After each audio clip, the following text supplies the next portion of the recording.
Hello student. थोड़ा 4-5 दिन का गैप हो गया, 5-7 दिन से ज़्यादा हो गया मुझे वीडियो लाए हुए। मैं किसी काम में बिजी था। सो मैं नया टॉपिक लेके आया हूँ, that is electric field lines. Electric field lines basically theory है, इसको आपको एक बार समझेंगे और इसका इम्पोर्टेंस बहुत ज़्यादा है। इससे रिलेटेड कई सारे क्वेश्चंस सीबीएसई में के बोर्ड एग्जाम में भी पूछे जाते हैं और कई बार जेई वगैरह में भी इससे कॉन्सेप्चुअल क्वेश्चंस आ जाते हैं, नीट वगैरह में। तो आज हम यहाँ देखेंगे कि इलेक्ट्रिक फील्ड लाइंस है क्या, actually what are the electric field lines. तो यहाँ डेफिनेशन लिखा हुआ है, आप देख सकते हैं कि electric field lines are the imaginary lines और curve drawn through a space so that tangent to any points upon these electric field lines gives the direction of electric field sorry electric field vector at that point। कहने का मतलब ये है कि electric field lines are the imaginary lines upon which if you just put the tangent to the electric field lines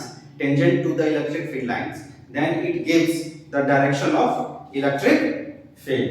तो मतलब ये electric field के डायरेक्शंस को हमें बताता है। कहने का मतलब है कि अगर ये कोई फील्ड लाइंस है और इस पे जैसे ये फील्ड लाइंस ऐसा है, तो इस पे अगर आप ऐसा टेंजेंट डालेंगे इस पॉइंट पे, तो आपको मतलब इलेक्ट्रिक फील्ड लाइंस की डायरेक्शन पता चल जाती है। तो ये है हमारा इलेक्ट्रिक फील्ड लाइंस। मतलब इलेक्ट्रिक फील्ड लाइंस के ऊपर पे अगर आपने कोई टेंजेंट डाला, ये फील्ड लाइंस की डायरेक्शन होती है और इस पॉइंट पे इलेक्ट्रिक फील्ड की डायरेक्शन जाननी है, तो आप इस पे जो टेंजेंट डालोगे ना इस पॉइंट पे, तो आपको इलेक्ट्रिक फील्ड की डायरेक्शन पता चल जाती है। तो एक तो ये हो गया इलेक्ट्रिक फील्ड का डेफिनेशन। फिर इससे कुछ प्रॉपर्टीज हैं। सबसे पहले है वही tangent to the electric field lines gives the direction of electric field, जो हमने अभी एक्सप्लेन किया। दूसरा है इसी में है this is also the path on which positive test charge will tend to move. मतलब इलेक्ट्रिक फील्ड लाइंस के अलोंग ही पॉजिटिव टेस्ट चार्ज मूव करेगा। अगर हम पॉजिटिव टेस्ट चार्ज को फ्रीली छोड़ दें इलेक्ट्रिक फील्ड में, तो वो इलेक्ट्रिक फील्ड लाइंस के अलोंग ही मूव करेगा। इसके बाद है कि electric field lines always begin from positive charge and end on negative charge. कोई भी इलेक्ट्रिक फील्ड लाइन जब पॉजिटिव चार्ज से स्टार्ट होती है और एंड जो होती है वो नेगेटिव चार्ज के ऊपर होती है। ये सारी प्रॉपर्टीज हैं। Two electric field lines never intersect each other. Two electric field lines never intersect each other. मान लो ये एक इलेक्ट्रिक फील्ड लाइंस है और हमने कोई दूसरा इलेक्ट्रिक फील्ड लाइंस ले लिया जो यहाँ पे इंटरसेक्ट कर रहा है, जो यहाँ पे इस पॉइंट पे इंटरसेक्ट कर रहे हैं। तो क्या ये पॉसिबल है? इज इट रियल केस या ऐसा इमेजिनरी कर सकते हैं हम? एक्चुअली कभी भी दो इलेक्ट्रिक फील्ड लाइंस इंटरसेक्ट नहीं करते, क्योंकि अगर हमने यहाँ पे टेंजेंट डाला और इस पॉइंट पे इस लाइन के अलोंग टेंजेंट डाला, दो टेंजेंट डलेंगे, एक इस कर्व के अलोंग टेंजेंट डलेगा और एक इस कर्व के अलोंग टेंजेंट डलेगा, तो इस पॉइंट पे हमें at a time electric field की दो डायरेक्शन मिल रही है। इलेक्ट्रिक फील्ड की दो डायरेक्शन मिल रही है। वो दोनों टेंजेंट ड्रॉ करेंगे इलेक्ट्रिक फील्ड लाइंस के ऊपर, जो इंटरसेक्टिंग इलेक्ट्रिक फील्ड लाइंस है उसी पॉइंट पे टेंजेंट ड्रॉ करेंगे, तो दो टेंजेंट आ जाएगा और दोनों दो डायरेक्शन बताएगा। जबकि ये एक्चुअली पॉसिबल नहीं है कि एक ही पॉइंट पे इलेक्ट्रिक फील्ड की दो डायरेक्शन।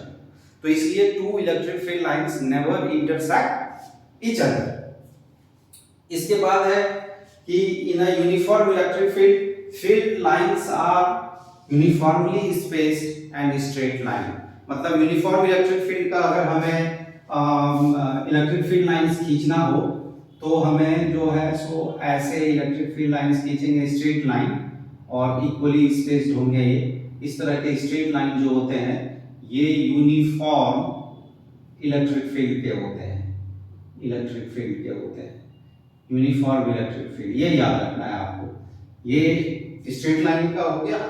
इसके बाद electric field lines are also indication of equipotential surface. हम आगे इसको करेंगे कि इलेक्ट्रिक फील्ड लाइंस कैसे इक्विपोटेंशियल सरफेस को दिखा रहा है, उस पे भी जब हम पोटेंशियल कवर करेंगे तो उसमें ये टॉपिक आ जाएगा। दूसरा इंपॉर्टेंट चीज है, inside the conductor electric field lines are absent, hence there is no electric field inside the conductor. किसी भी कंडक्टर के इनसाइड कोई भी इलेक्ट्रिक फील्ड नहीं बनता है, इसलिए इलेक्ट्रिक फील्ड लाइंस नहीं होते, या फिर कोई भी फील्ड लाइंस नहीं है कंडक्टर के अंदर, तो वहां पे कोई भी इलेक्ट्रिक फील्ड जीरो होता है। हमेशा कंडक्टर के अंदर इलेक्ट्रिक फील्ड जीरो होता है, बिकॉज उसके अंदर कोई इलेक्ट्रिक फील्ड लाइंस नहीं होते, सारे चार्ज सरफेस पे होते हैं, सारे चार्ज सरफेस पे होते हैं। अब उस कंडक्टर पे कोई भी इलेक्ट्रिक फील्ड लाइंस अगर बाहर जाएगा तो परपेंडिकुलरली जाता है, कंडक्टर के सरफेस से नॉर्मली जाएगा, या कोई इलेक्ट्रिक फील्ड लाइंस आ रहा होगा उस पे तो परपेंडिकुलरली ही आएगा। तो कंडक्टर के सरफेस से इलेक्ट्रिक फील्ड लाइन का ओरिजिनेशन हमेशा या उस पे आना नॉर्मली होता है, मतलब परपेंडिकुलरली होता है। तो ये भी याद रखने की चीज है। और मोस्ट इंपॉर्टेंट चीज है कि number of field lines leaving a positive charge and entering the negative charge are proportional to the magnitude of charges। ये एक important चीज है जो आपको, मतलब ये थोड़ा अलग चीज है जो शायद आपने ना पढ़ा हो, कभी ना देखा हो या ना जाना हो, तो वो है number of field lines leaving a positive charge and entering a negative charge are proportional to the magnitude of charges. कहने का मतलब कि आपने जनरली 2q यहाँ रखा, यहाँ -q रखा है ना। अब इसमें से तो आप देखोगे कि इस पे जो चार्ज आ रहे हैं ये ऐसे आएंगे, है ना, ये ऐसे आए, ये ऐसे आएंगे और ये ऐसे आएंगे और यहाँ से ऐसे जाएंगे।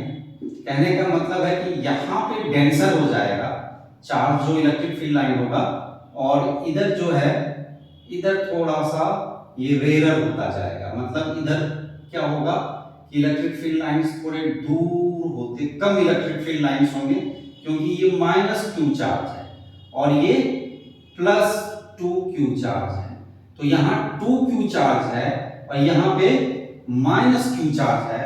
अगर 100 फील्ड लाइंस हैं तो यहाँ 100 फील्ड लाइंस हैं, तो यहाँ पे 50 फील्ड लाइंस होंगे, क्योंकि उसका डबल है। तो फील्ड लाइंस भी उसके मैग्नीट्यूड के, चार्ज के मैग्नीट्यूड का डायरेक्टली प्रोपोर्शनल होता है। मतलब ये अगर 100 कूलम चार्ज है और ये अगर 50 कूलम, मतलब ये अगर 2q है और ये q है, और यहाँ अगर 100 फील्ड लाइंस हैं तो यहाँ 50 फील्ड लाइंस होंगे, क्योंकि वो चार्ज के मैग्नीट्यूड का डायरेक्टली प्रोपोर्शनल होता है।